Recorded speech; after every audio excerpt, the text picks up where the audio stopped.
Okay, so a pleasant morning to all of us. Kumusta kayong lahat dyan? I hope okay kayo on this going on fourth month of community quarantine. So I'd like to welcome you all to the sixth star webinar series entitled Design Thinking for Flexible Learning. I'm sure you are all intrigued by the title of the webinar, especially that we have to deal with two topics here. First is design thinking per se, and the other one is flexible learning. So we're expecting a total of 100 participants who are high school mathematics teachers from all points of the country. Actually, I'm looking at the chat box and we have here really from north to south participants. Okay, so this online forum is being brought to you by the Project STAR, or Science Teacher Academy for the Regions of the Science Education Institute, Department of Science and Technology. I wish that you find this forum valuable to you as a professional and hope that learnings may be applied to your schools or workplace when you return to school or as you deliver various modes of teaching during this new normal education. So just a little reminder, while the presentation is ongoing, may I request all participants to please mute their microphone, and then later on, if there are questions, you may unmute them or just write your questions in the chat box. So once again, good morning to all of us. So at this point, I would like now to introduce our um, resource person. So our resource person is none other than Christian G. Abalos from the Leyte Normal University. He is an associate professor um, and also a licensed professional teacher. He is a graduate of a Bachelor in Secondary Education, major in Mathematics at the Leyte Normal University in Tacloban City in 1997. And he completed his Master of Arts in Science Teaching, also major in Mathematics, at the University of San Carlos in Cebu in 2004. And currently, he is completing his Doctor of Philosophy in Education, major in Mathematics Education at the University of the Philippines. And he's been a high school teacher in the secondary level, also a mathematics teacher in the tertiary level, uh, also was a mathematics teacher in the graduate school, and has been a very active resource person in various seminars and trainings. And more importantly, he is one of our star trainers from 2016 to the present. So without further ado, it is a pleasure to bring to you Professor Christian G. Abalos to talk about the topic Design Thinking for Flexible Learning. Sir Christian. Okay, good morning, everyone. Uh, Thank you, to UST, for this opportunity that you have given to me to share the knowledge that I have, especially on design thinking and how design thinking can be integrated in the trending topic today, which we call flexible learning.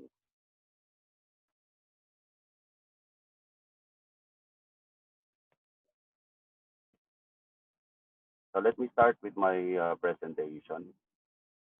Um, my task today is to give idea about how are we going to integrate design thinking in the different things that we're going to do, especially to the new normal that we have for flexible learning. But let me start first with some of the key questions that we need to address, or hope we'll be able to answer these questions all throughout the session. The first question is, what is flexible learning? Second, what is design thinking? Then third is, how can one integrate design thinking in flexible learning? And then what are the benefits of design thinking as applied to flexible learning? So let me start first with the current situations that we have in the Philippines. Of course, if we will try to look at the situation before pandemic, though it's going to be part of the development that we have in the whole world, we have here the fourth industrial revolution. So looking closely at the fourth industrial revolution, we have here a lot of changes, especially in our society. So you will notice that we have here a lot of things connected to internet. For example, we have Internet of Things, we have cloud computing, we have simulation, we have artificial intelligence. So these are all the things that we'll be able to have in the fourth industrial revolution. So and then an effect to that fourth industrial revolution will be able to come up with a lot of data. So in which, if we will try to look at the data that we can get in every minute of a day, so for videos, we have here 1 million videos in a minute based on the 2019 survey. And then we have a lot of, for example, we're going to have text, we have Google, we have downloaded files, we have published works. There would be a lot of data that will be able to generate from this fourth industrial revolution. So with that, we consider that if we're going to look at data, data would be considered as the most valuable resource that we can have. So in which, in some literature, data will now be considered as the new oil. The new oil in the sense that it's going to be a certain quantity that is going to be somewhat precious. Another thing is that if we're going to look at how we're going to address the things that we need in the fourth industrial revolution, we'll be able to do it through Education 4.0. So what do we have in Education 4.0? It targeted the 21st century skills. So what are these 21st century skills? So we have here the learning skills, which would include communication, collaboration, critical thinking, and then creativity. So, and then aside from the learning skills, we also have here the literacy skills. So the literacy skills includes information. So it's because we have plenty of data. Then we're going to have here information from different internet sources. We can have here technology, or sometimes we can, from the different internet sources, we have their social media. And then we also have here life skills, which are considered to be the very important skills that we need to develop to our learners. So we have here flexibility. Uh, we have here leadership. We have here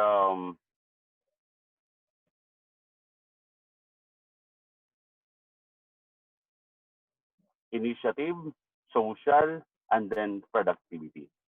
So if we will try to look closely on the life skills that we have, you will notice that one of the life skills that we have there is flexibility.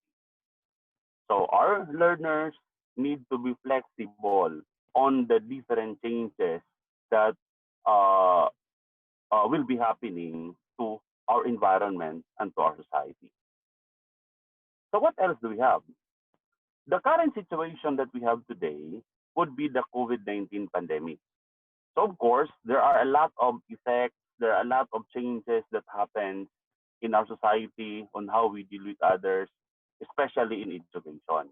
So if we will try to look at the spread of this COVID-19, you will notice that all around the world, it seems to be, it's really going to be the big problem that we have. So the affected sectors that we have seems to be all sectors that we have in our society are affected by this one. So how are we going to address? How are we going to meet the needs of our students? Because uh, we don't have to say that we'll not let this student learn something even if we have this COVID-19 pandemic. So the government have come up, and of course the other countries have come up with innovations. How are we going to continue the process of learning even if we have these different challenges? So what do we have then?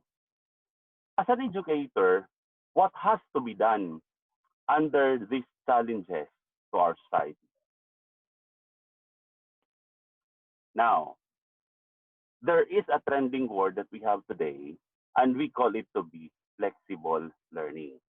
So, for the participants, I would like you to look at the QR code that I have, and then using your smartphone, please scan the QR code. Or if you cannot scan the QR code, you have there below the URL. So you can just go to the URL. And then I'm going to give you one, 1 minute in order to answer the question. So that we'll be able to come up with certain analysis on what are your ideas about flexible learning. So let me give you 1 minute for that.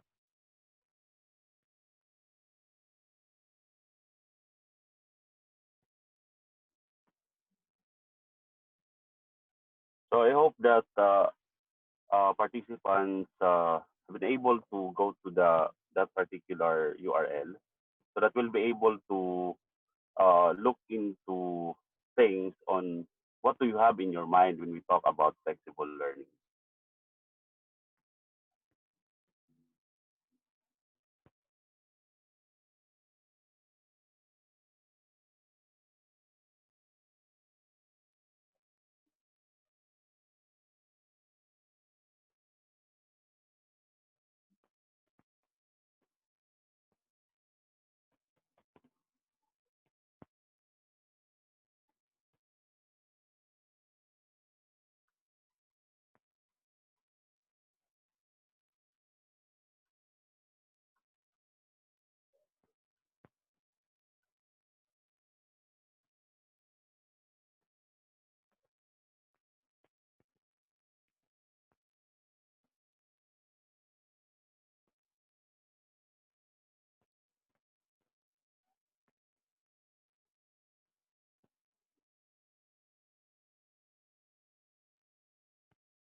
Okay, so if we're going to look at the result here, we have plenty of answers.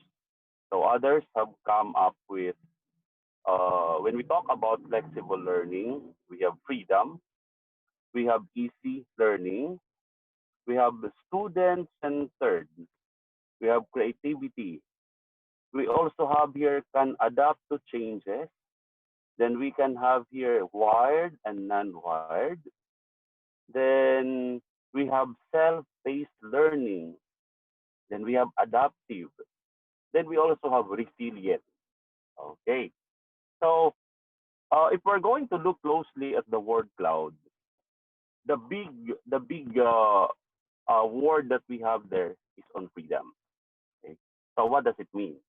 So let's look at how we're going to describe flexible learning. Okay.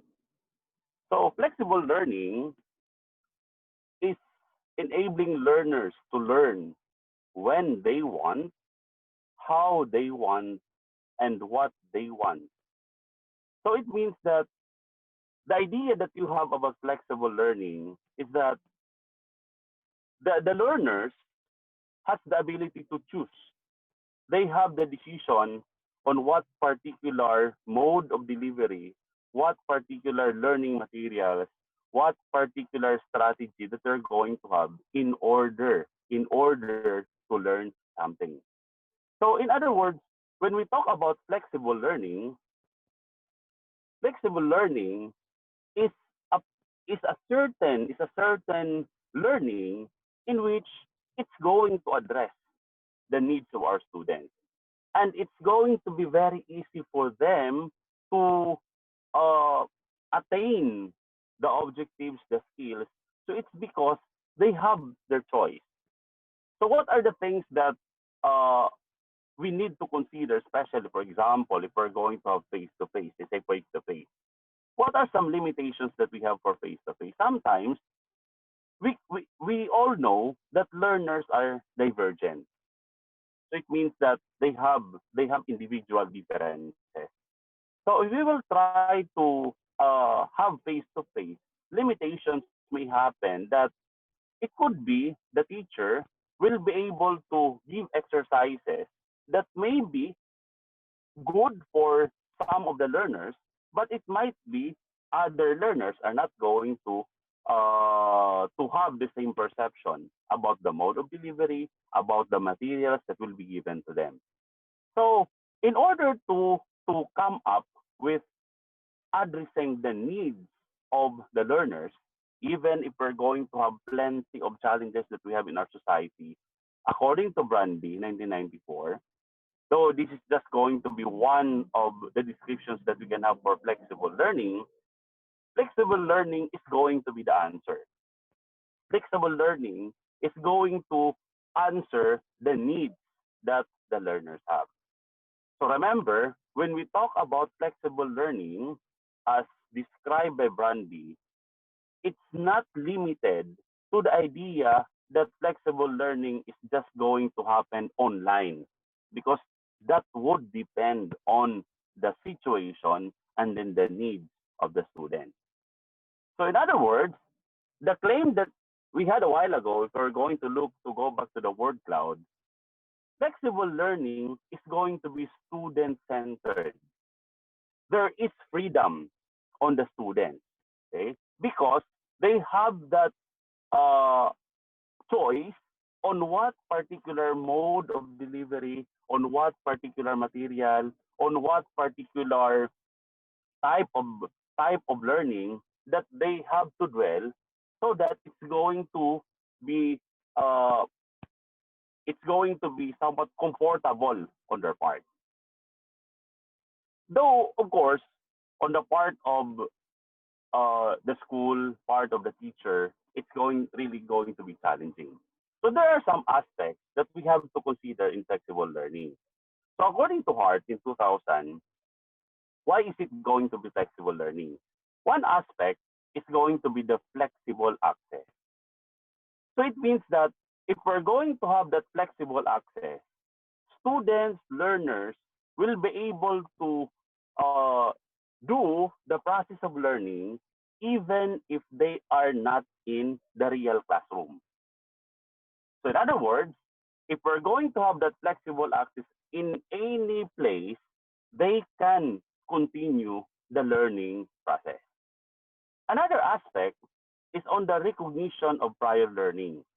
So of course, as teachers, as educators, if we're going to come up with materials, if we're going to come up with decisions on how we're going to uh, have or how we're going to deliver the process of teaching to our students in flexible learning, then we have to consider what are some uh, stored knowledge that they have with respect to a particular concept. Then we also have here flexible content. So flexible content tells us that based on the prior learning of the student, we want as much as possible that the content, the arrangement, the organization of the content would be somewhat comfortable for the student. Though we also have to consider what are some skills that they need to achieve at the end of the course. Then we have flexible participation. So in flexible participation, learners have that choice in what particular activity they have to dwell. So for example, teachers have to come up with plenty varied activities, but of course, the teacher should also consider uh, the skills that they have to develop in a particular activity. So on part of the students, they can choose what particular activity they have to participate as long as that particular activity is going to develop the same and then the target skills that is going to be necessary. Then we also have here flexible teaching and learning method. Yes, we have to accept that idea that in flexible learning, it's really going to be a challenge to the teacher. So challenging to the teacher because the teacher should have that plenty of ideas on what particular pedagogy, what particular strategy we're going to employ in order to address the different needs of our learners. And then we also have your flexible resources. So remember, the learners that we have, since they have they are in different status, we would be expecting that perhaps there are some students who got limited resources. So in order for them to experience the learning process and then to come up or to learn something, we also have to be flexible with what are the resources that we're going to give them. So for example, if we're going to look at materials, we have to see to it that the materials will be in the level, the content that we have in the materials that we're going to use for flexible learning would be uh, understood by the student. Then flexible assessment. So of course, flexible assessment after the process of after the teaching and then the learning process, another job of the teacher is actually to assess, to evaluate. So ano yung mga skills na natutunan ng mga bata.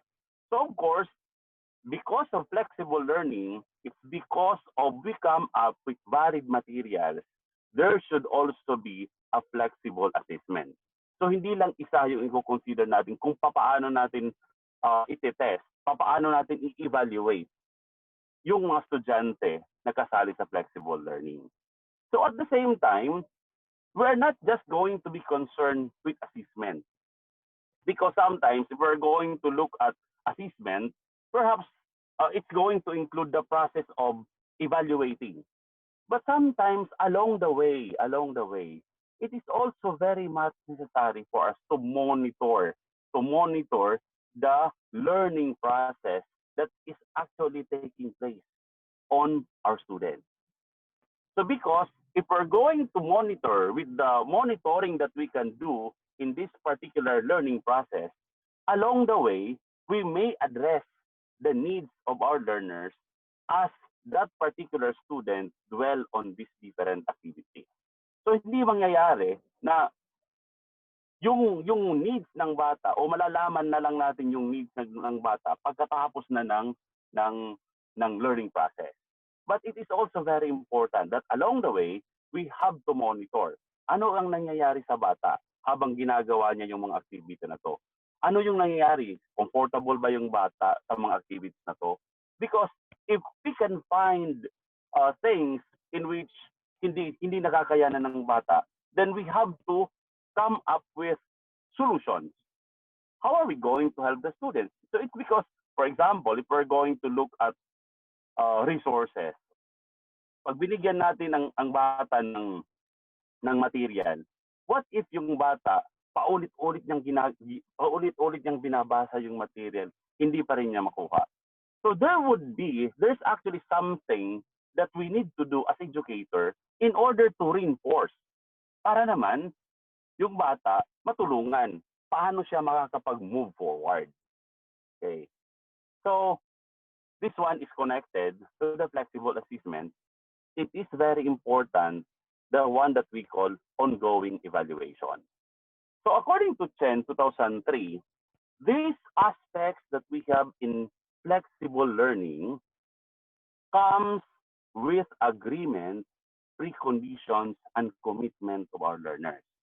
So in other words, if we're going to deliver flexible learning, it's not just that we're going to let our learners answer the different activities. But at the start, we have to make our learners aware. Ano yung mga kailangan nilang gawin? Ano yung mga needs nila?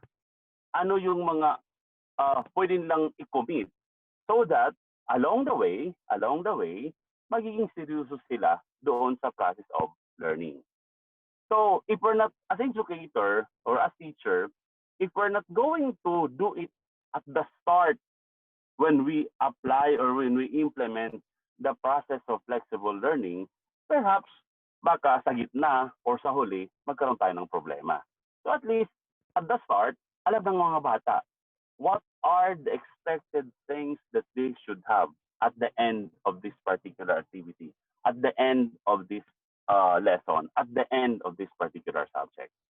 So in other words, yung mga bata will have an idea na i-condition na nila ganito yung mangyayari. And then at the start, pag nakita ng mga bata na it seems this particular activity is not going to be, parang hindi ko siya kaya, parang mataas siya sa akin.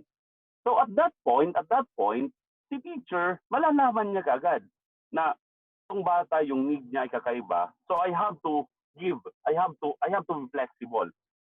Gagawa ako ng ibang paraan in order to address yung need ng batang ito. So at the start pa lang, gagawin natin yan. Okay? Kasi pag hindi natin ginawa yung itong mga agreement, itong mga conditions at commitment, magkakaroon tayo ng problema along the way hanggang sa katapusan ng flexible learning.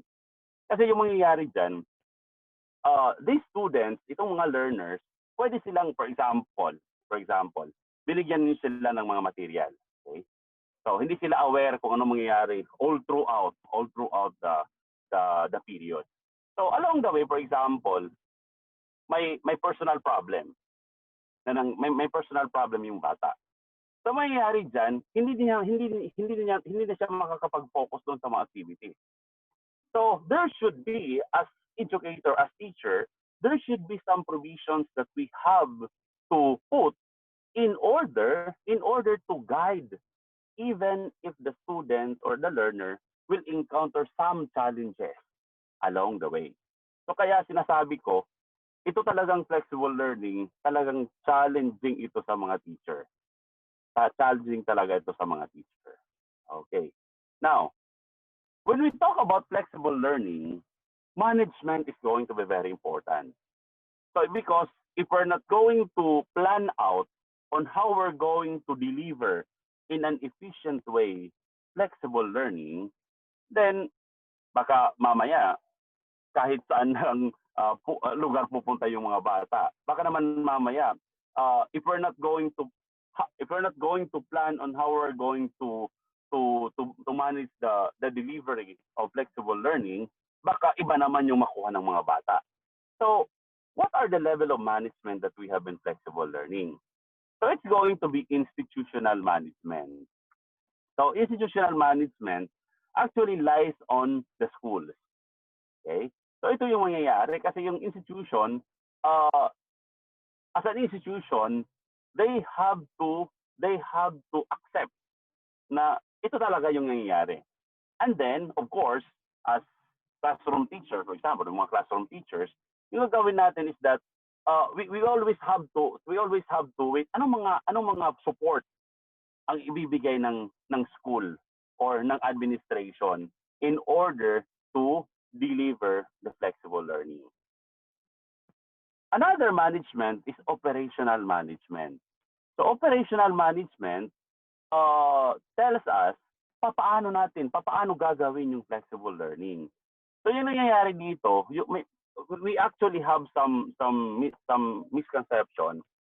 Kasi sinasabi ng iba, pag sinabing flexible learning, online siya. Okay? Pag sinabing flexible learning, dapat blended siya. Pag sinabing flexible learning, dapat flip classroom siya. Okay. So actually, if we're going to talk about flexible learning, if we're going to say that it's just going to be online, dapat mag-wonder tayo. Kasi what if yung ibang bata walang internet connection? So paano magiging flexible learning yung online learning? Okay? So for example, how about yung bata naman, for example, hindi siya makakapag-attend ng mga face-to-face. So pwedeng online. But of course, if we're going to say flexible learning, parang malawak siya. Malawak yung flexible learning. We have to always remember that in flexible learning, i-address natin yung iba't ibang needs ng mga bata towards learning, considering the different situations that they are in. So that's an operational management. And then another thing is teaching and learning management. So it's going to be part of on the teacher. So as teacher, as educator, we have to equip ourselves in how we're going to apply or what are the different pedagogy, what are the different strategy that we're going to employ in the process of the learning process.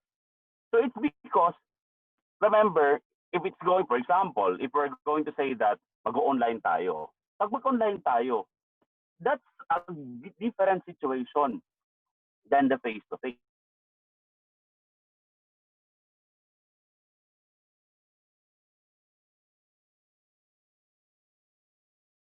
There are some strategies that are going to be appropriate naman if we're going to deliver it online. So in other words, as teacher, we have to think, ano tong mga strategy na pwede natin gamitin? At the same time, when we try to think of the strategy, we also have to think, again, ano yung situation ng mga learners. Kasi mahirap mag-impose tayo ng strategy and then later, yung mga estudyante, parang nahihirapan sila. It's because of some reason. So, what we can do as teacher, let's try to look at first. Let's try to look ano yung situation ng mga learners natin. So that we'll be able to have a clear picture on how we're going to deliver, how we're going to do the teaching and learning process. So what are the components that we can have for flexible learning? Remember, if we're going to have flexible learning, ano yung makukuha natin? Ano yung makikita natin? Flexible learning can create flexible learning space. So magkakaroon ng flexible learning space. Ano yung mga components ng flexible learning space? So it's going to come up with pedagogy. Ano yung mga strategy na gagamitin in order to implement this flexible learning? Okay? And then physical design. So physical design is not necessarily that it's going to tell us about the physical structure of the classroom, but rather it's going to tell us about the infrastructure that we're going to do on where we're going to implement or where we're going to that will help us implement the process of flexible learning. And then another thing is going to be so in this particular components that we have for flexible learning, ito yung nangyayari. Kasi pag titingnan natin yung different modes of delivering instruction, yung parang yung low tech na mode of delivery is that hindi siya nagiging flexible. For example, if we're going to consider module, okay? So if we try to consider module, perhaps it's not going to be really flexible. So it's because what if, say module, what if hindi mo siya nabigay? What if malayo siya, yung estudyante? So, paano mo maibibigay physically yung module? So, we go to online. Okay? So, kaya yung nangyayari, as we put technology and then apply or utilize technology in the process of learning, mas nagiging mataas yung flexibility niya. Okay? Though, sinabi ko kanina, it doesn't mean na pag mag-online tayo, flexible na siya. Okay? Pero, considering yung majority, looking at the majority, pag may technology, nagiging flexible siya, especially as of now. So, when we create the flexible learning space, tato yung mayroon tayo. Pedagogy, physical design, and then instructional technology. Okay. So, who are the key persons in the flexible learning space? Who are the key persons? If we're going to look at the key persons, of course, we have the learners. Okay? We have the learners.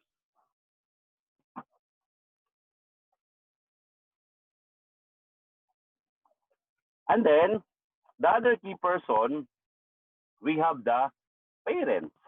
Kasi yung mga parents, sila ang nagbibigay ng support sa mga anak nila, sa mga learners. So dapat yung mga parents aware din doon sa magiging mode of delivery ng learning. And then of course, yung teacher, and then we have the school. So in other words, with this group of people working together, okay, so it's going to give us an assurance that flexible learning will become effective for the learners. Okay? So, in other words, when we talk about flexible learning, it's going to utilize some important skills in which it's going to be part of the 21st century learning skills. So, there should be the so-called communication. There should be the so-called collaboration of these key persons in order to become effective in the process of flexible learning. Okay, so what are the popular flexible learning spaces? First is e-learning. Okay? So ito yung trending ngayon kasi halos lahat mag-cellphone, halos lahat may smartphone, halos lahat nakakapag-connect sa internet. Pero, kasi na, majority. Pero, mayroon pa rin tayong mga estudyante. Na wala nga silang smartphone. Meron din tayong mga estudyante na kung mayroong cellphone naman sila, yung phone na gamit nila, yung mayroong keypad. So in other words, if we're going to have e-learning would be best kung okay yung connection natin. Lahat may smartphone. Okay? Though, that's considered to be one of the popular flexible learning space. We have blended learning. So in blended learning, ang nangyayari dito, it's going to be a combination of face-to-face and online. So combination of face-to-face and then the online learning. So the management in the process of blended learning, yung nangyayari dyan ay ni-schedule ang mga estudyante for face-to-face. And then, perhaps the other half, online sila. And then, yung iba naman, pagkatapos ng period na to, ito naman, yung group na nag-face-to-face, sila naman yung magiging online. So parang swapping. So meaning, it's a combination. That's a combination of face-to-face and then the online. Then we have flipped learning. So what is flipped learning? So flipped learning is that there are some activities that we do inside the classroom na yung gagawin natin, instead of wasting a lot of time doing that one inside the classroom, yung gagawin natin is that we have to do it or we have to let the students do it outside the classroom. you can give several activities for the students, and then later pagdating nila sa pagdating nila sa school, pagdating nila sa school, or when you meet online, when you do your discussion online, you have to tackle important ideas, especially doon sa mga results na nakuha nila on the different activities. And then we have here the so-called mobile learning. So if we're going to have mobile learning, this is going to be flexible in the sense that yung mga bata can do or can perform the process of learning kahit saang lugar sila. Okay? Kahit saang lugar. So, remember na magiging flexible siya kahit yung bata, for example, at in this particular location, parang ayaw pa niyang gumawa ng mga activities. So, ganito yung ano niya. So, mamaya na siya gagawa ng mga activities. Or kahit saang lugar siya pumunta, pwede niyang i-open yung platform, and then pwede siyang mag-conduct or mag-answer, gumawa ng mga activities na pwede niyang gawin. So it's going to be on mobile learning. So these are just some of the popular flexible learning spaces. So there are actually a lot of flexible learning spaces that we have. Okay. So ano naman yung benefits? Obvious naman yung benefit ng flexible learning. Kasi ano yung makukuha ng mga bata? It would help the teachers, it would help the students meet their needs. So remember, yung needs ng mga bata iba-iba, but because of using flexible learning, makukuha nila. It will address their needs, and then later it's because ginamit kasi ng teacher kung anong processes, anong mode of delivery that's going to be appropriate to the situation of the learners. And then we have here, it would allow learners to combine work, studies, and family. Okay? So, alam natin that if we're going to implement flexible learning, ano mangyayari dito? Yung mga estudyante, though there would be some distractions, kasi habang yung mga estudyante, pwede silang magtrabaho, pwede silang mag-study, pwede silang, they can mingle with other family members. So meaning, outside the school, talagang marami yung pwedeng gawin ng mga estudyante. But this flexible learning will try to, kahit ganito yung situation mo, kahit ganito karami yung gagawin mo, okay?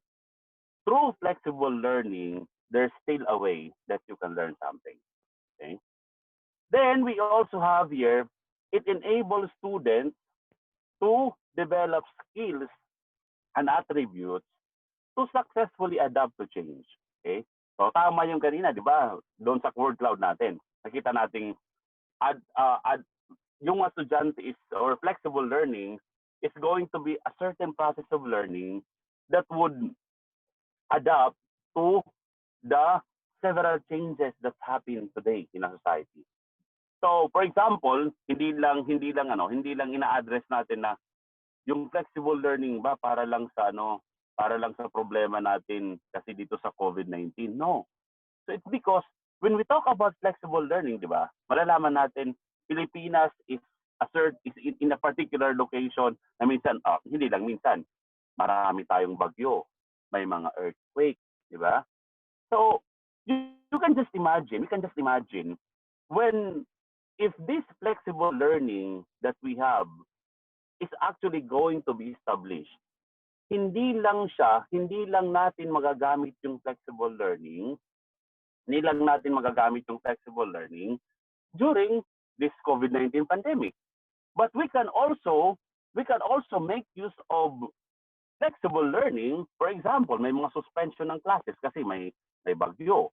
May mga suspension ng classes kasi mayroong mga natural disaster na nangyari. So in other words, yung tumbok talaga ng flexible learning is going to become adaptive to any change that may happen in the society. Okay? So, pag hindi na makapasok yung mga bata sa classroom, pag hindi na makapunta sila sa mga school, so flexible learning is going to take place. So of course, dito sa atin ngayon, yung ina-address natin is because of this pandemic. But if we will look at the real reason, why is it that we're going to adopt flexible learning? It's not only for pandemic. So it's actually for anything, any changes that's going, or any changes that will affect the teaching and learning process for the learners. Then we also have here one benefit. It would improve learners' learning outcomes and increase access to education. So ito na ngayon. Kasi we know that education, di ba, yung hindi lang yung Pilipinas, in some other countries, we want that education is going to be accessible to all. So dapat yung education hindi lang para doon sa makakapunta ng school, di ba? So if we're going to employ or implement the flexible learning process, mangyayari dito lahat ng mga bata in any status, in any situation, pwede silang matuto. Okay? Because they can be admitted in the process of the flexible learning. So, and then another important thing in flexible learning is going to be like this. It would improve learners' learning outcome. So, in what way? In what way makakapag-improve yan sa learning outcomes?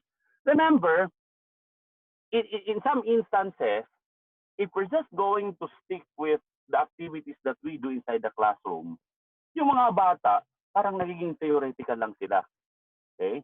Not like, if we're going to do, or if we're going to have this flexible learning, we have as teacher, we have to look for activities na itong mga activities na to is going to be real life na nangyayari.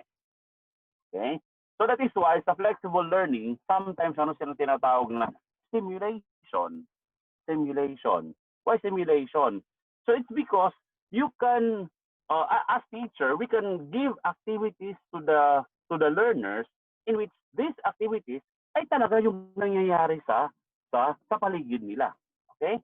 So pag yung mga activities natin na i-integrate natin doon sa mga lesson, ay talaga yung mga nangyayari sa paligid nila, they're actually going to become interested. So, parang nagkakaroon na nga niyan ng connection between theory and then practice. Kasi minsan yung nangyayari sa face-to-face. So, yung mga estudyante, especially sa math, yung nangyayari, sabi nila, ano yung connection? Ano yung connection ng lahat ng dinidiscuss ni teacher doon sa classroom at saka dito sa ginagawa naman ng ginagawa ko araw-araw, di ba? Especially if you're just going to have if we're going to have teachers na parang limited lang yung mga activities na binibigay sa mga bata. So, through flexible learning, we can design things na close doon sa reality sa nangyayari sa environment ng bata. Okay. So let me give you some teaching practices in which it leads to flexibility in the teaching learning process, especially in math. So some teaching practices, first is it's going to be a teaching practice that establishes mathematical goals to focus learning. Okay? So we would like that when we when we do the teaching process, we always have to remember what are the goals, what are the objectives, what are the outcomes that we want that these learners will have at the end of the subject. Okay, so we have to focus on learning at the same time achieving these different mathematical goals. We also have teaching practices that would implement tasks that promote reasoning and problem solving. Okay. So ito na ngayon. So improving learners' learning outcomes. So it's because yung binibigay natin, yung talagang nangyayari doon sa paligid ng bata, nire-relate natin yung mga content ng subject natin. So mas magiging interesting sa mga bata. Okay? Then use and connect mathematical representation. So this is going to be a teaching practice in which hindi yung bata malalaman niya agad, ganito, ito pala yung gamit ng math na diniscuss namin. Okay? Putting connection on the theory that we have, the different concepts that we have in math into reality. So of course, with the use of representation. Then we also have teaching practices in which it facilitates meaningful mathematical discourse. Okay? So hindi na pag math, si teacher lang palagi magsasalita. So remember, if we're going to design how we're going to teach math to our students, mas maganda, we have to encourage our students to say a lot of things. Okay? Kasi minsan, yung sinusulat nila, for example, pag nagpapagawa tayo ng mga problem solving, so ang ginagawa is gawa sila, tapos submit sila ng paper sa atin. Hindi lahat ng nakasulat doon sa paper nila perhaps will tell us as teacher na this is the situation of the student. Sometimes, we also have to let them speak. Okay? Okay? That is why sometimes looking at some studies, sometimes thinking aloud is somewhat nice. So because nalalaman mo, nasusundan mo, ano talaga yung iniisip ng bata, in which really it's going to be challenging to us as math teachers. Then we can pose for, there are some teaching practices that would pose purposeful questions. Okay? So questions na talaga in order to let the students, the learners, think. Then there are also some teaching practices that would build procedural fluency from conceptual understanding. Okay? So in other words, if we're going to look at how we're going to learn math, this one, it seems that conceptual understanding would take first sa teaching practice na to, but it's not just going to end on concept, but rather the understanding of the concept will let the students move forward or move on to procedure.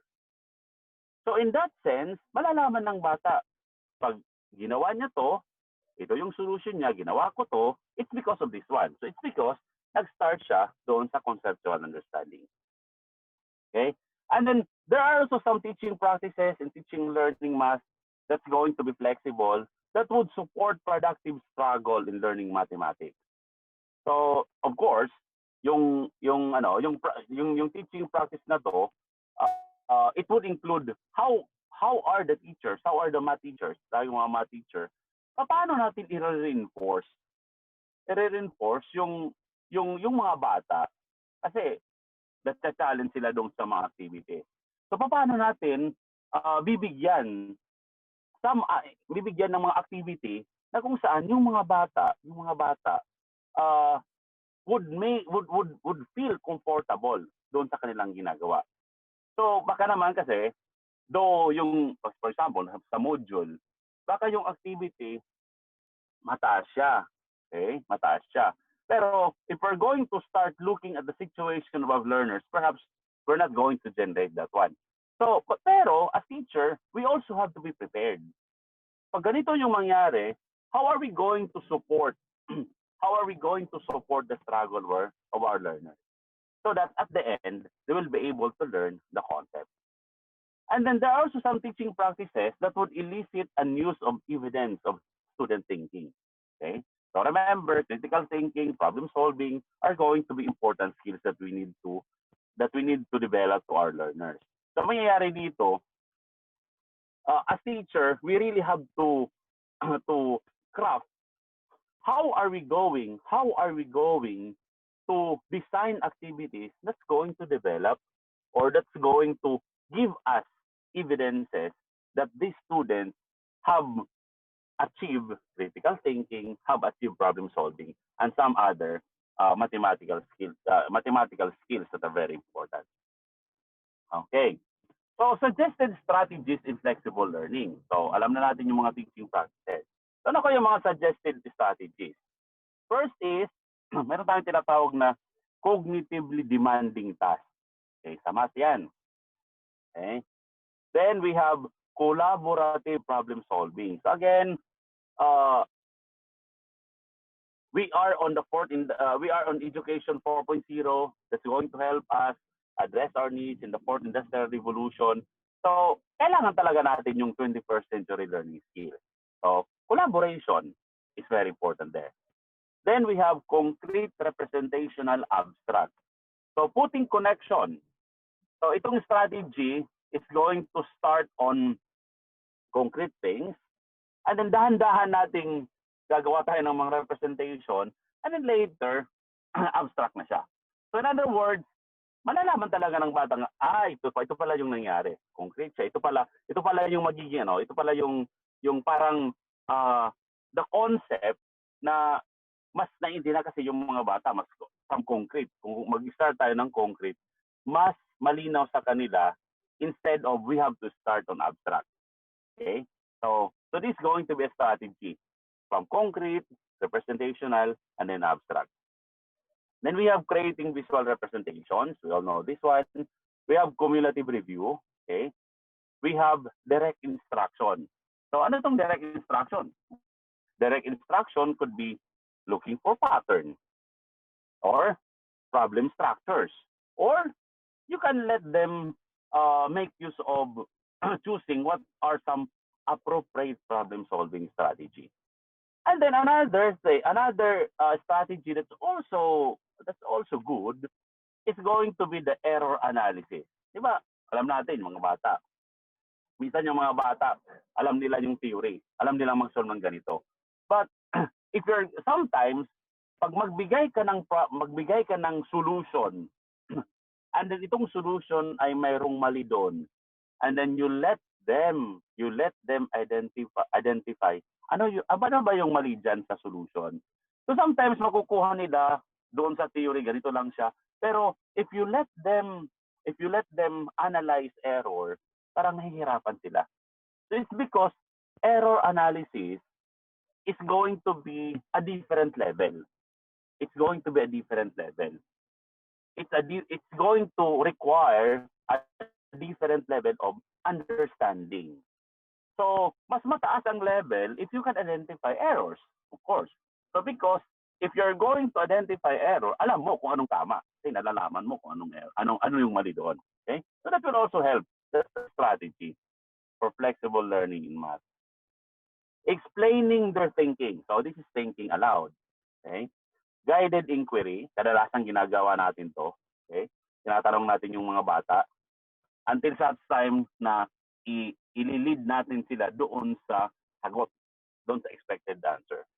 Then math games, we can have math talks, then we can have multiple representations, then we can have reciprocal teaching through reinforcement, reflective teaching, reflect on teaching.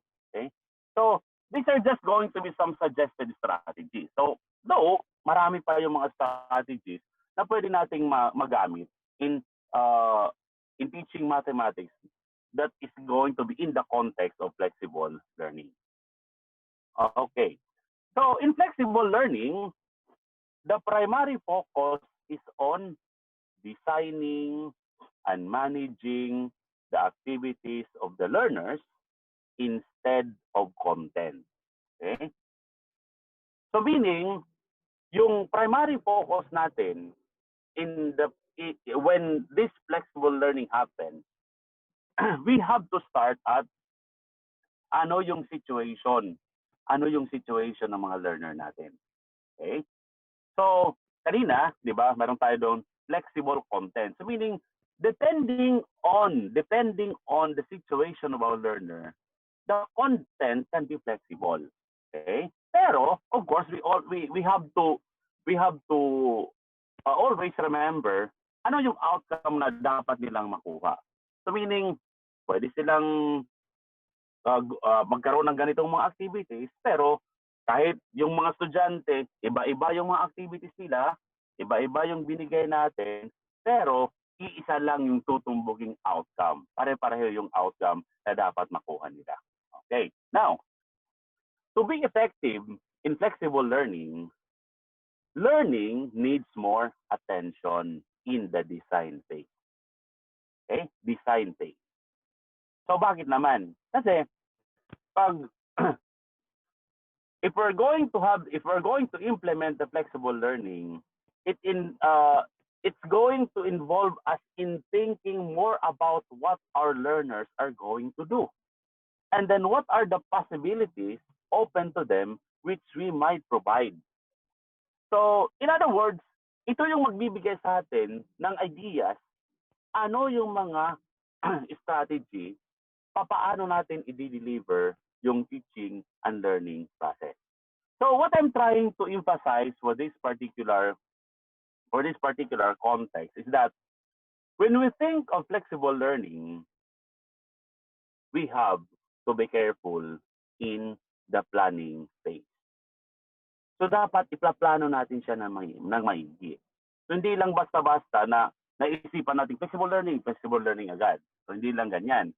So in other words, dapat isipin talaga natin papaano natin gagawin ang flexible learning. So that is why, sabi ko dito, design phase is going to be very important. Okay, now, since we talk about saying that designing or planning is going to be very important in flexible learning. So in that particular instance, we can actually consider what particular design or what particular process in designing can we employ so that mas malaki yung chance na maging effective tayo in the process of in the flexible learning. So ito na ngayon. We have the so-called design thinking. So ano yung design thinking? So meron ako ditong QR code. Again, 1 minute na naman. So mayroong tanong doon, just follow the URL and then you have there the QR code. So for 1 minute, go to the URL, tapos sagot naman tayo doon sa any idea. Ano yung idea nyo about the process of design thinking for 1 minute. Okay?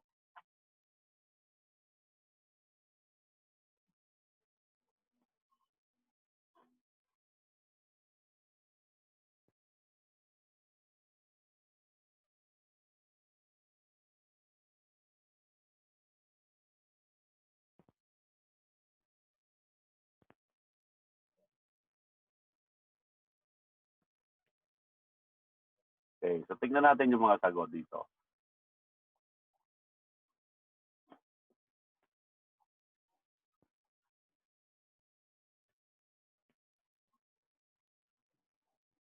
Okay, meron na dito, planned.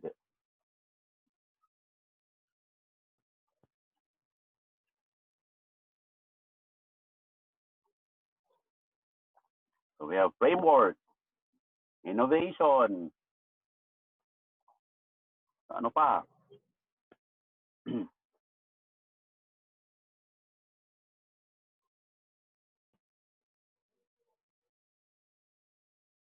So ano pa kaya yung idea nyo sa design thinking? Word or a phrase na pwede nyong i-describe doon sa idea nyo ng design thinking. Okay, creative planning. Okay.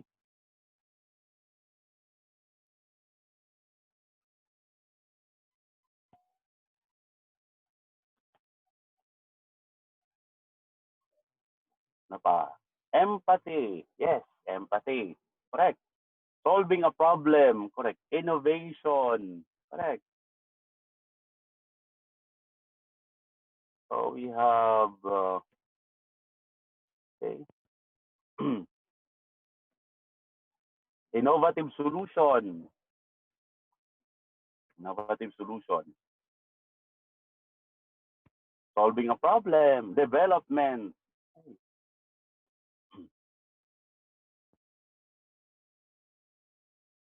We have ano pa din dito? Development, plan, innovation, guided and planned.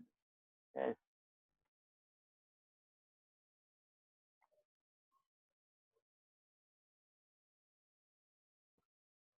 strategic thinking, correct? Strategic thinking.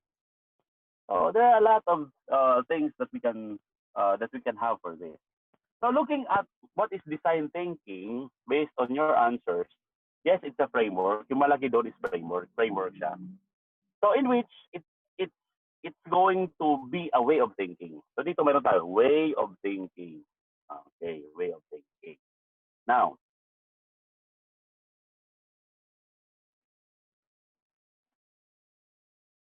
okay, so let's look at this one. What is design thinking? So if we're going to have design thinking is the confidence that everyone can be part of creating a more desirable future and a process to take action when faced with a difficult challenge. So that kind of optimism is well needed in education. Okay. So design thinking is it's going to be it has a broad concept. Okay. So of course, others would describe it to be it's a way of thinking. Correct. It's a way of thinking. So if we're going to look at design thinking, it can be considered as an approach.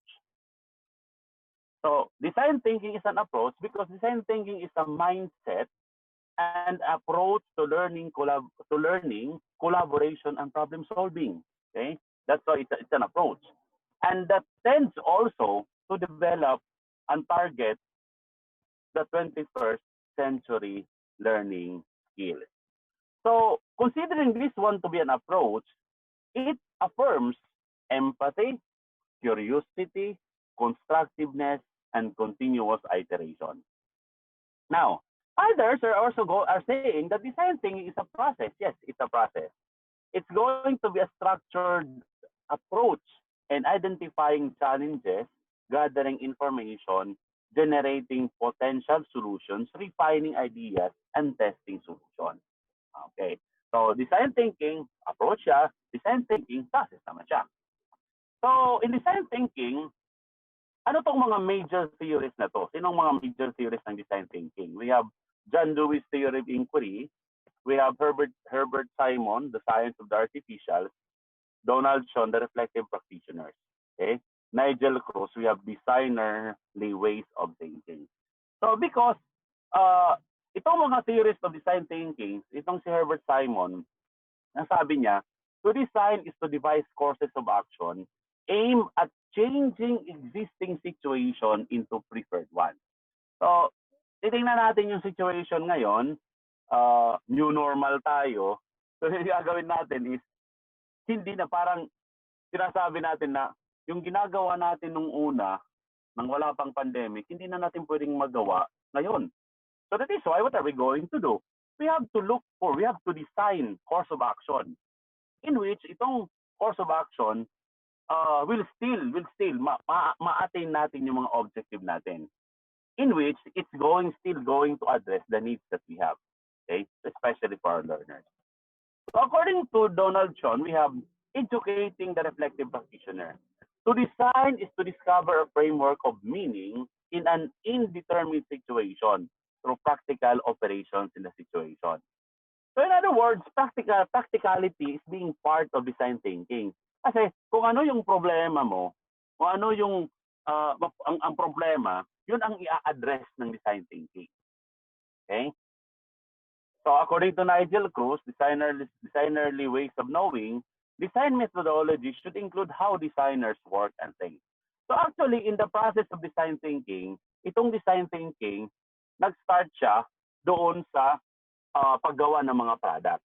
But if we will look closely at how comprehensive, how wide is the concept that we have in design thinking, nagkaroon na tayo ng design thinking in education. So that design thinking in education happens, or it can be implemented, it can be applied in the flexible learning that we're thinking. So ano kaya yung nangyayari doon sa design thinking in education? Okay. Yung traditional, mayroon tayong user, mayroon mga learners. Okay? So the users are the learners. Tapos, mayroon tayong mga activities, mayroon tayong mga materials, pinupush natin doon sa mga user. Okay? We call it to be the traditional way of thinking. So ano ngayon yung mangyayari?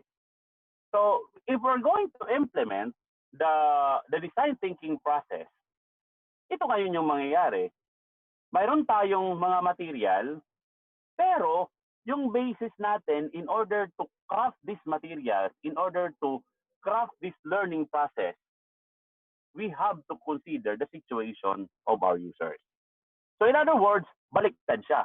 Kasi yung una, yung nangyayari dyan is that wala tayong parang walang pakialam sa mga learners as long as ito yung learning process natin, ito yung mga ginagawa natin, i-post natin doon sa mga learners.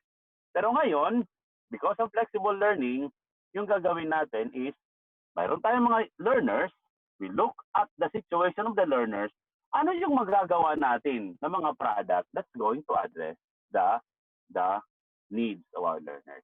So in other words, if we will try to look at design thinking as applied in flexible learning, design thinking as a whole is going to be a certain approach in order to design ano yung mga i-include natin, ano yung mga gagawin natin when we implement design, when we implement rather flexible learning. Okay. Now, so in the actual situation, ano yung nangyayari? Ganito, chaotic, random, and diverging. Okay? So if we're going to apply design thinking, there is a problem understanding. Ano yung nangyayari after problem understanding? There is an innovation. Diba? So ngayon, yung mga bata, nagkakagulo doon. Ano kaya yung nangyayari pag mag-July na, pag mag-start ng klase, ganito. Okay? So as institution, as teachers, we have to understand, we have to come up with understanding the situation. So that later, what we can do is to come up with products, to come up with materials, to come up with things that's going to help our students. So, hindi na nagiging problema. Okay? So, yan ang mangyayari if we're going to employ design thinking. So, in general, design thinking as applied to flexible learning is just redesigning the thinking.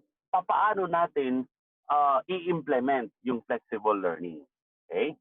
So, that is redesigning our thinking through inquisition, and then redesigning our thinking in which we have to be particular with our learners or user-centered thinking. Okay? So, mga learner talaga yung focus natin. Okay. Now, ganito yung nangyayari. Problems. We try to design problems. Okay? So, design thinking started, or it started actually a long time ago. Pero itong Stanford School, meron silang process na sa kanila, yung design thinking. So, itong process includes empathize, define, ideate, prototype, and test. So, itong process na to is not a linear process. Okay? Pero makikita natin at the start, let me describe to you this one in detail on the next slide. Let me first start with anong sinasabi ng researchers to design thinking. So they actually have a lot of positive. No, it develops, it gives us positive effect. Okay? Pag ginagamit yung design thinking in any part, there is always an accompanied positive effect. For example, ginamit ang design thinking doon sa mga pabrika, doon sa paggawa ng mga product, they can actually come up with products that will suit the needs of the consumers. Pag ginamit natin yung design thinking in flexible learning, mas ma-emphasize natin na yung mga needs talaga ng mga bata. So in other words, yung output dyan is that we'll be able to generate, we'll be able to come up with processes, with strategy that's really going to be somewhat very helpful for our diverse range of learners. Okay, so ano pag sinasabi na? Design thinking can also develop higher order thinking skills. So, tinatarget yung mga 21st century learning skills. So, kasi, if you're going to make use of design thinking, we do it through collaboration. Okay? We do it through using communication. Okay? We do it in a practical way. We do it in simulation, kung ano talaga yung mangyayari in reality. Okay? So it would develop higher order thinking skills, in which improving in flexible learning it's improving learning outcomes. Okay. So ang feature ng design thinking, it is active, it is versatile, it is human-centeredness. So in other words, active siya, there would be interaction within the different persons involved in the process of design thinking. How are they going to come up with solutions? It is going to be versatile in the sense that that would adapt to any changes. So pwede tayo makagawa na ito yung solution natin through the process of design thinking, so in which ma-address niya yung current na problema. Okay? Human-centeredness. So again, we are concerned with the user. We're concerned with the learners. Learners talaga yung focus natin. Okay. Then we have emphasis on rapid iteration. So saan dito papasok yung sa iteration? So it's because as a component of design thinking, hindi lang basta-basta na pag nandun tayo sa mga processes ng design thinking, there are some instances na babalik ka doon. For example, parang may problema, balik ka naman doon sa unang process. Kaya sinabi ko kanina, it's non-linear. Okay? So increasing collaborative process. Okay? That's very good. So the purpose of design thinking, we have here, human-centered nature of idea generation, opportunity for judgment and reflection, improve human environment, and preparing the young meet the complex global challenges. So remember, in the future, nag-iiba-iba yung mga challenges natin.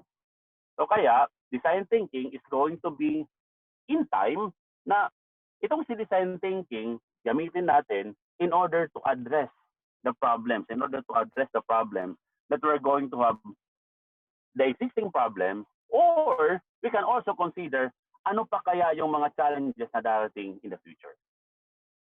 So let me give you an idea about the processes. The first one is empathize. So what is empathize? So if we're going to empathize, it means that you have to conduct interviews, shadowing, seek to understand, non-judgment. So you have to perform activities na makukuha mo talaga ano talaga yung situation ng mga learners. So in flexible learning, ang mangyayari dito, we do it through survey, di ba? May mga survey tayo sa mga school.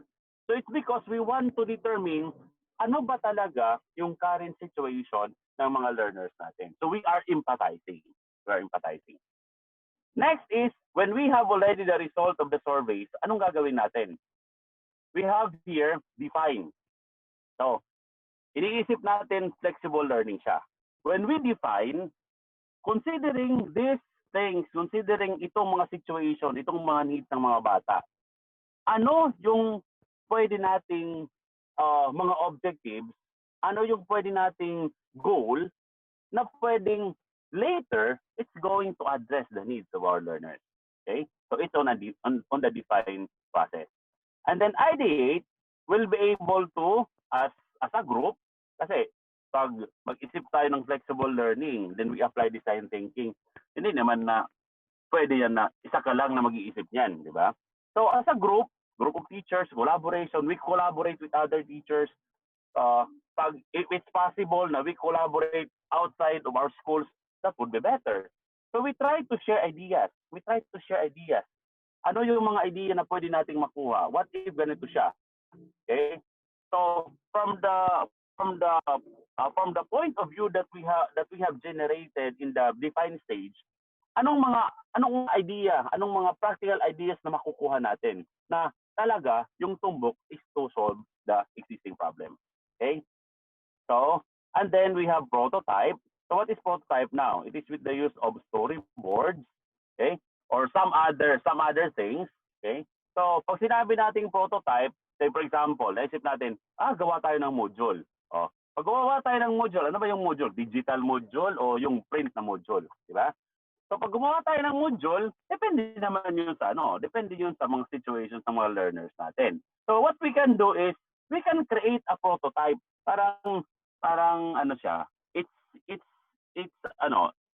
sample na module, pag module yung naisip natin, sample na module in which we can evaluate, tama na ba to? We go back to the needs of our learners. Ma-address na ba yung kailangan ng mga bata? ma-achieve ba ng mga bata yung mga objectives, yung mga learning outcomes na makukuha nila at the end of the subject. So in other words, pabalik-balik tayo doon sa processes. And then, next is, we try to test. Okay? So when we test, what are we going to do? If we're going to test, then we should have somewhat a dry run to the module, kung anong learning materials ang gagawin natin. Or kung hindi natin pwede yung dry run, we can actually try yung prototype na nagawa natin, talaga ba siyang nag-work? Kasi yung mga question dito, is this particular prototype work with the kind of learners that we have in the flexible learning? So, pag yung mangyari, may problema, then what are we going to do? Iterate quickly. So, make some adjustments, di ba? Make some adjustments. Okay? So, those are the processes that we have in design thinking. First is empathize. Second is define. Then we have ideate. And then after ideate, we can have prototype. And then we can test. So, hindi siya linear. Pwede tayong pabalik-balik niyan. So for example, nandoon ka na sa prototype, mayroon kang nakitang problema. Balik ka na naman doon sa define. O pag nakita mo sa prototype, parang mayroon kang isang characteristic ng mga learner na hindi mo na-address, balik ka na naman doon sa empathize, di ba? So in other words, it's a non-linear process, but at the end, it's going to be a systematic way of coming up with solutions to our practical problems. Okay? So, where to apply design thinking in flexible learning? Okay. So design thinking can be applied in working on one, curriculum. Okay. Mabigat yan. Okay. Curriculum. That's a big thing that we have in education. So when we think of flexible learning, we have to make sure that it is within the curriculum. Okay. So yung curriculum natin, dapat align siya doon sa mga pwedeng mangyari sa flexible learning na gagawin natin. Okay? Another, instruction. So sa instruction, so meaning on instruction, we have here the teaching and then learning process. So sa teaching process, how are we going to apply design thinking? I-apply natin si design thinking process, how are we going to think of strategies na pwede nating magamit sa mga learners natin in the flexible learning. Okay? Doon naman sa mga activities, sa mga instructional materials, ano yung mga, to decide what particular instructional material we're going to design, we're going to make, dapat product yan ng design thinking. So, if we're going to use design thinking in designing or coming up with teaching strategies, with learning materials, with instructional materials, with all the things that we need in the teaching process, teaching and learning process, most probably, mas magiging effective yung instruction natin. Okay? Another challenge is assessment, di ba? Kasi minsan sasabihin natin, ano kaya mangyayari? Yung bata kaya yung nagsasagot niyan doon sa kanilang bahay, di ba? So, as teacher, there should be a certain way on how we're going to do the process of assessment.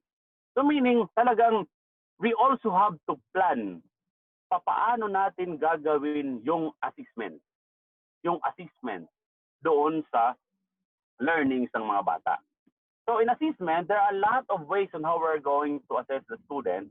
And of course, we should not forget that kahit nag-flexible learning na yung institution, yung school, there should be a monitoring. Okay? So kasi doon sa monitoring, we can make some adjustments, we can make some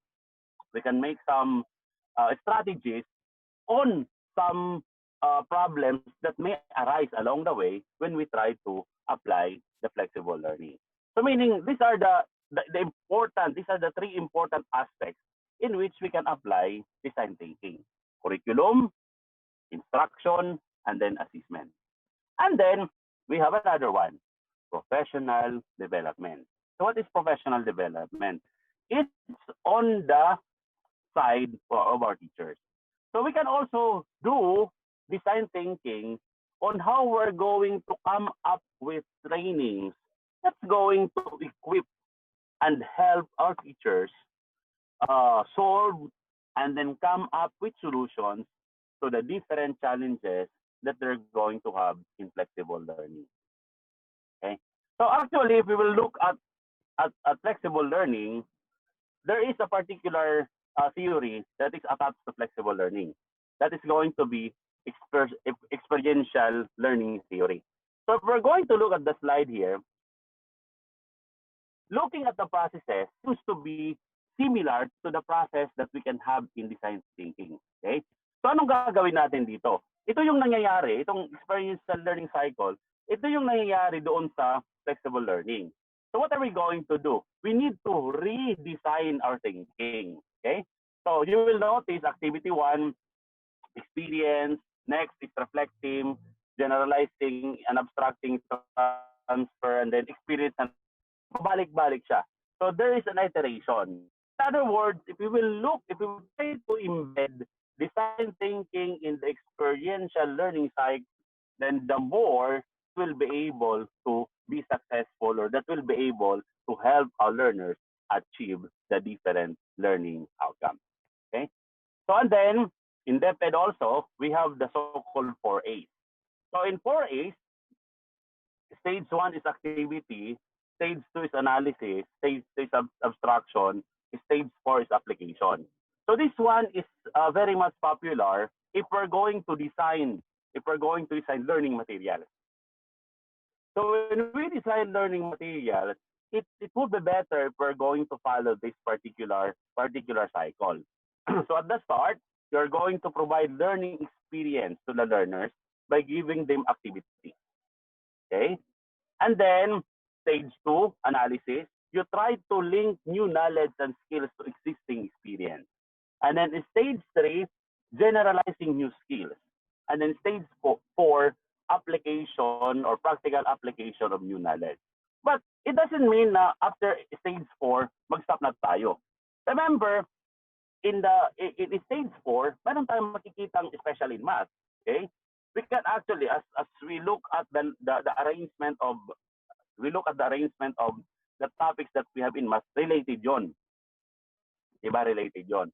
So mangyayari dyan is that doing or having a certain material that's going to follow the 4A's, later, it's going to link, we will have a certain link on the new concept na pwede nating ituro sa mga bata.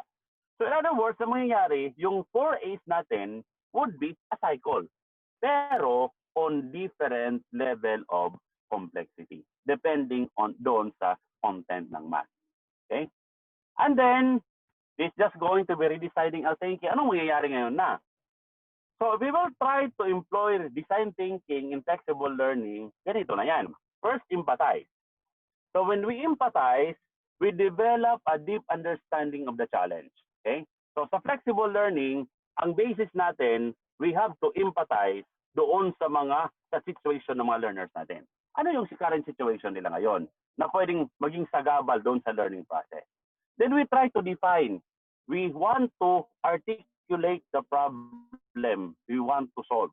So considering itong situation ng mga bata, paano tayo makakagawa ng point of view in which it's going to address this problem na nakuha natin sa empathize.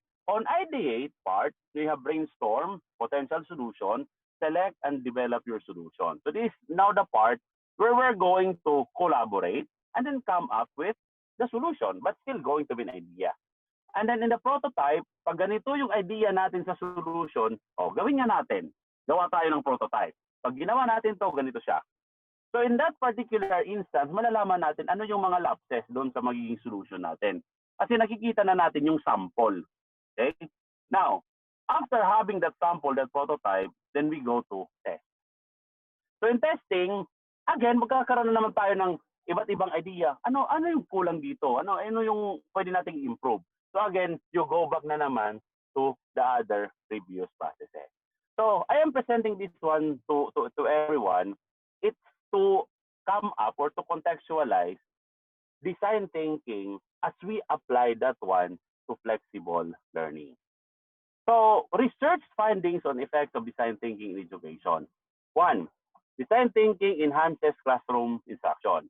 2, design thinking should be integrated in the academic content. 3, design thinking impacts on the ways the learner engages in the learning process. Design thinking and collaboration are inseparable. Design thinking provides a means for students to be cognizant of where they are in the process and encourages metacognitive awareness. Design thinking can provide new ways of thinking on the learners, the teachers, and then the key persons involved in the design thinking process. So in other words, if we will try to look closely at sino ang magbe-benefit ng design thinking. Yung design thinking, hindi lang siya mangyayari doon sa paggawa ni teacher ng mga material, ng mga activities, hindi lang. Bakit? Yung design thinking, pwedeng mangyari, planning pa lang doon sa flexible learning. So habang pinaplan yung flexible learning, paano i-implement yung flexible learning ng school, mayroon na silang design thinking na ginagamit. And then with that one, pag ito na yung na-layout na yung plan, si teacher naman will try to make use of design thinking in coming up with materials na gagamitin and then activities na pwede niyang ilagay doon sa different learning sessions. Okay? So and then, ito namang mga estudyante coming up with activities that's going to help achieve or attain the 21st century learning skills. Pag yung mga activities natin talagang tumbok doon sa pagde-develop ng mga skills sa mga bata, then mismo itong mga bata will also develop and then apply the concept of design thinking. So yung mangyayari dyan, it will now become a way of thinking. So design thinking hindi lang para sa mga teacher. Design thinking para sa mga bata so that they can apply that one in their everyday life. Design thinking para sa mga administrators so that they will be able to plan out paano nila gagawin ang flexible learning. Okay? So what are the benefits from design thinking? Focused and research-based kasi meron tayong empathize. Problem project-based, kung ano yung problem, bigyan natin ng solution. Creative and innovative, yes. And then artful, and then interdisciplinary. So hindi lang yan sa math. We can also do that one kahit sa ibang subjects. Or we can also apply design thinking kahit i-connect natin itong different disciplines. And then, the most important thing is going to be realistic. Real world yung target natin. Hindi lang tinatarget natin yung theory. Okay? So these are the references that I have in my presentation.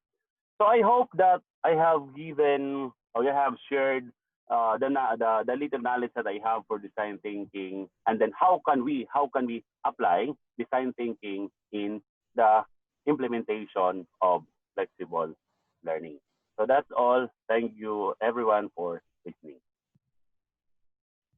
Wow, thank you very much, Sir Christian. I would like to give you a big clap for that very comprehensive and informative presentation on the various ways of flexible learning and eventually linking it to design thinking, especially in the planning process of what particular type of flexible learning that we would apply to our learners. So this is very timely given the current situation in education. So I hope that our participants learned a lot from the presentation. At this point, we open the floor for questions or clarifications on the topic presented. So for those who would like to speak up, you may unmute your microphone or you may even want to write down your questions in the chat box. So, the floor is now open for questions. Meron na yatang mga questions, Sir Christian, sa chat box.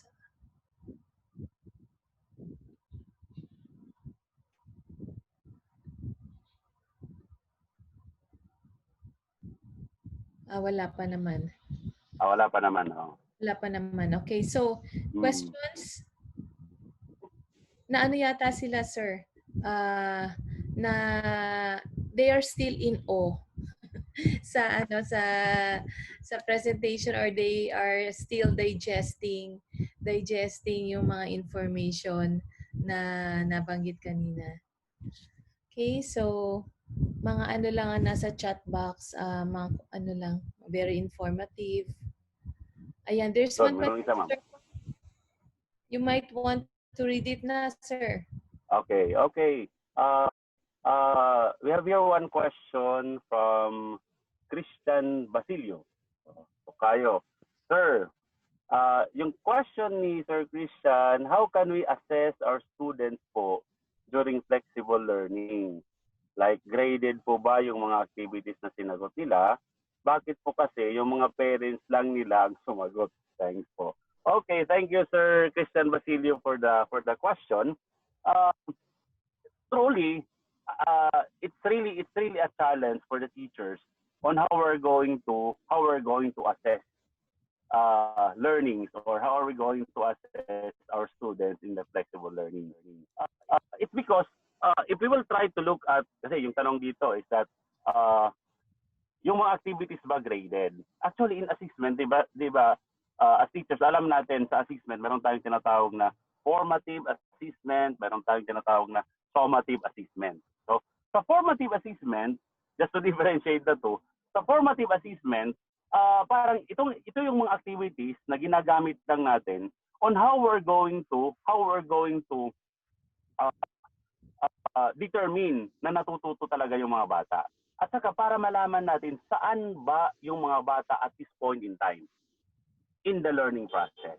So, yung may share ko dito is that design thinking is going to be a certain process, Sir Christian Basilio, and then for the others, na pwede nating gamitin.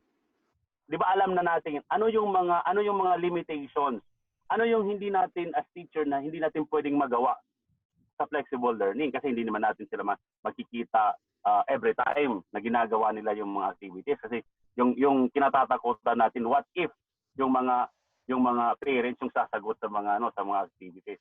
So actually there are some suggestions about that one, especially in assessment.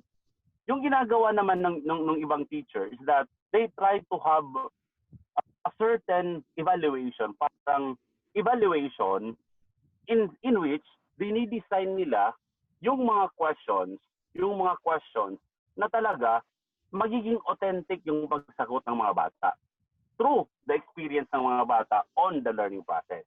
So dito, sir, yung nangyayari is that through the process of design thinking, mas maigi nating matitingnan in detail ano ang gagawin natin para talagang malaman natin as teacher na ito talaga yung performance ng bata, hindi performance ng parents, di ba?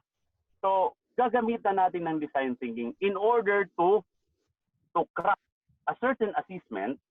For example, baka assessment natin na baka naman yung gawin nating assessment is baka naman doon sa mga question natin. So gawa tayo ng instrument for assessment that's going to elicit kung ano talaga yung makukuha ng bata. So we can do that one in the process of design thinking. So in detail, if we're going to follow the process, masusundan talaga natin yan. So siguro mas kukunti na lang ating worry na baka yung mga parents yung sumagot ng mga activity. Yun lang, sir. So I hope nasagot ko yung tanong. Yun lang. Yes, thank you, sir. Wala na yatang questions. Mukhang loud and clear ang presentation ni Sir Christian. Yung isa lang comment lang, very informative and applicable across all subject areas. So, ayun. I think that ends the webinar. Wala nang mga questions. Mukhang clear na sa lahat ng participants. So, once again, thank you very much, Sir Christian, sa uulitin ha, for that excellent presentation. Yes, proceed, Chat. Let me take this opportunity to thank all those who have participated in the webinar. So I hope nakapagbigay ako ng konting information para para doon sa process, para doon sa flexible learning, and then how are we going to integrate this flexible learning, and then design thinking integrating the two projects. Thank you.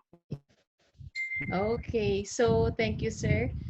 Thank you so much for spending 1.5 hours in our STAR webinar series. So just stay tuned to our FB page for more information about our future seminars. So thank you very much once again, and have a nice day.